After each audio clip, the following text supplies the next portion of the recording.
Тема ДТП со смертельными исходами не перестает быть актуальной. О том, как переломить эту ситуацию, думают все, и обычные граждане, и руководство страны.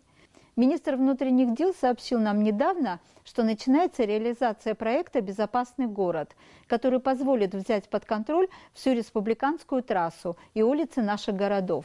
Нам обещают, что любое нарушение правил дорожного движения будет документироваться, и никто от ответственности не уйдет.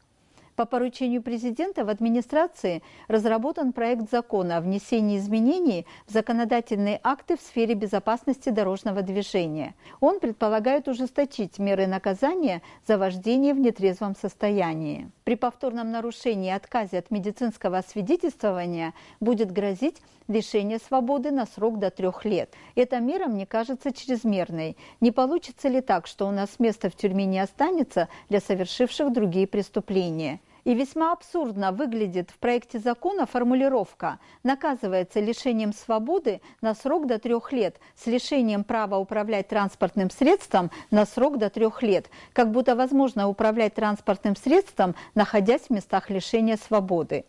Другую предполагаемую норму за управление в состоянии наркотического или алкогольного опьянения по замене штрафа размером в 12 тысяч рублей на лишение водительских прав сроком на 1 год я бы однозначно поддержала. Предлагалась такая мера, как конфискация автотранспортного средства. Этого требовали и участники обсуждений в соцсетях. Однако депутаты говорят, что экспроприировать чужую собственность нельзя. Это нарушает многие законные установления. Я думаю, что конфискацию можно было бы с легкостью заменить на арест автомобиля на длительный срок. И эта мера мне кажется эффективной. Но в целом предлагаемые поправки в закон касаются только нетрезвых водителей, совершающих аварии. А по официальной статистике за последние 2 года было совершено 492 ДТП, в которых погибли 200 человек и 710 получили ранения. Причем из этого числа водителями в состоянии алкогольного или наркотического опьянения было совершено только 41 ДТП, то есть каждое 10-е. Получается, что основной массы нарушений данный закон не коснется вообще никак. Меня удивило, что в проекте поправок не предусмотрено никаких мер повышенной ответственности для должностных лиц, о чем говорил публично Рауль Хаджимба. Президент обещал, что чиновники за нарушение правил дорожного движения будут лишаться своих кресел. Мне эта мера кажется вполне обоснованной, особенно после того, как были объявлены итоги работы пилотного проекта «Безопасный город» и установлено, что большинство нарушений правил дорожного движения совершают именно чиновники. Видимо, они уверены, что смогут уйти от любой ответственности.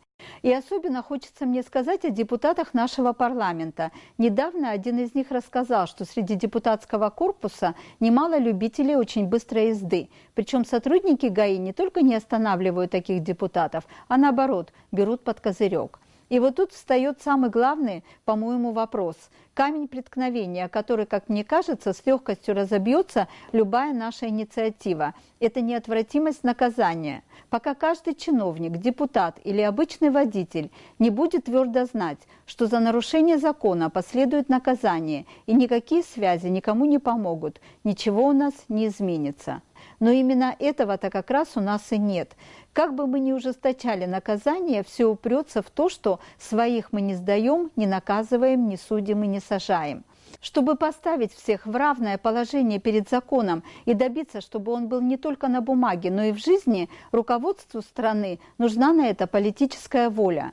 А попутно можно делать и все остальное. Вводить фото- и видеофиксацию, обязывать школы уделять время безопасности дорожного движения, воспитывать водителей, проводить общественные акции и наращивать социальную рекламу. На всех уровнях пропагандировать ответственное вождение и ценность каждой человеческой жизни. Говорят, вода камень точит.